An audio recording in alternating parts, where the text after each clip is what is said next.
Lamborghini– машина мечты, символ скорости, агрессии и роскоши. Привет! Представь суперкар с именем Дьявол. Внешне мечта на постер, внутри норов быка на арене. За кадром ссоры дизайнеров, споры о смягченном облике и масса претензий к тому, как эта штука ведет себя на высокой скорости.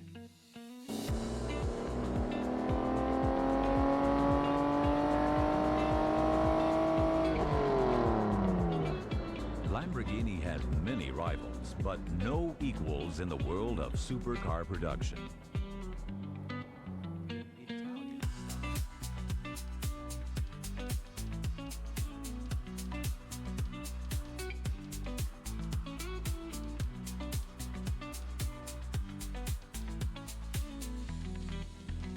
Сегодня не просто байка Ламбо.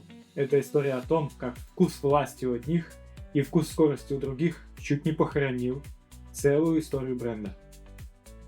Конец 80-х. Lamborghini уже не та дикая ателье-команда, которая была в начале 70-х. Ею уже давно владеет Chrysler. Lamborghini искала способ перезапустить свою легенду. На смену Countach, царившему 16 долгих лет, должен был прийти новый король. Не просто преемник, а апокалипсис на колесах.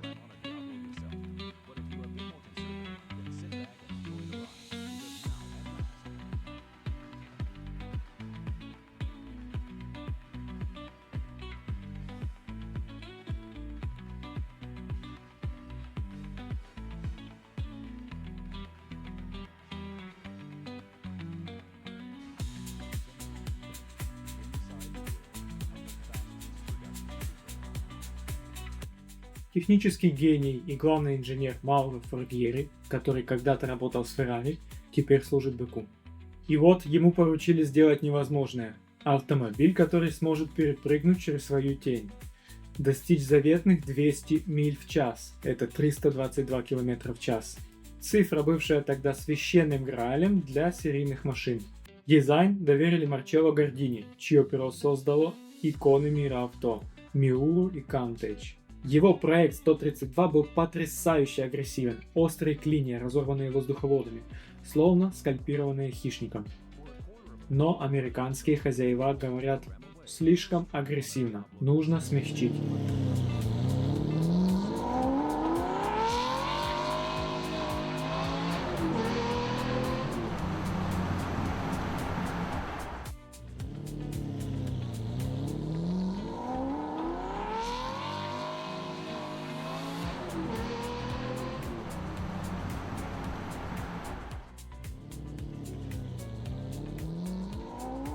Как итог, финальный облик доводит команда Тома Гейла из Chrysler. Углы сглаженные, линии плавные. Сам Гондини этим крайне возмущен. Он уходит из Lamborghini. Так появился Diablo, автомобиль, который должен был стать настоящей иконой эпохи. Его имя знали все. Diablo означает дьявол. Имя, данное жестоким боевым быком 19 века, погибшим, но не сдавшимся Матадору. Более подходящей метафорой для того, что выкатилось 21 января 1990 года из ворот завода Lamborghini, было невозможно придумать. Рождение Диабло – это история страсти, предательства и чистой неразбавленной механической дерзости. Огромный V12, разгон до сотни меньше, чем за 4 секунды, 492 лошадиные силы при 6800 оборотах в минуту. Цифры, от которых стыла кровь в жилах в 1990 году, и цена, доступная только избранным. Но реальность оказалась жестче ожиданий. На бумаге это был идеальный суперкар. Но уже в первых тестах звучит важный нюанс. Никакого АБС до 1999 года. Усилитель руля появится только в 1993 году. Для машины, способной улетать за 300, это был смелый и спорный шаг. Плюс плохая эргономика. Тугое сцепление, обзор как через щель, очень горячая кабина. Рулевое управление тяжелое, без усилителя, передавало каждую кочку и требовало стальных бицепсов. На высоких скоростях Diablo вел себя непредсказуемо. Автожурналисты называют автомобиль настоящей битвой с пилотом.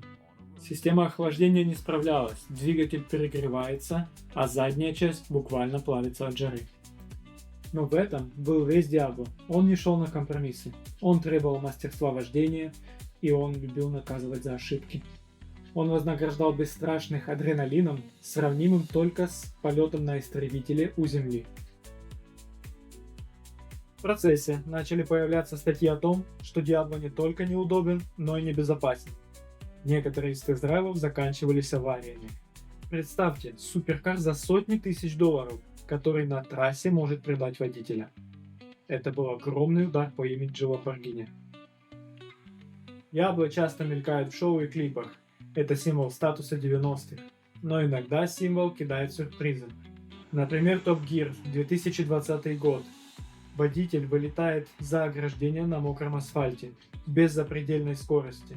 Просто широченная задняя резина на воде любит поплавать. Это был громкий эпизод. И снова обсуждение. Нрав старой школы против современных ассистентов. Lamborghini пытались спасти ситуацию. В 1993 году пришел Diablo VT Viscose Traction. Первый в мире автомобиль с постоянным приводом и электронно управляемой вискомуфтой. Наконец-то добавили усилитель руля, и в общем мощность выросла до 492 лошадиных сил.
Затем 1995 год Diablo CV Sport Veloz 510 лошадиных сил и только задний привод, что вернуло Diablo его дикую и необузданную сущность. Также в 1995 Diablo SE30 Special Edition к 30-летию марки. Всего 150 экземпляров в уникально фиолетовом перламутровом цвете. Мощность 523 лошадиных силы, облегченный кузов, отсутствие АБС и усилителя руля для чистоты ощущений.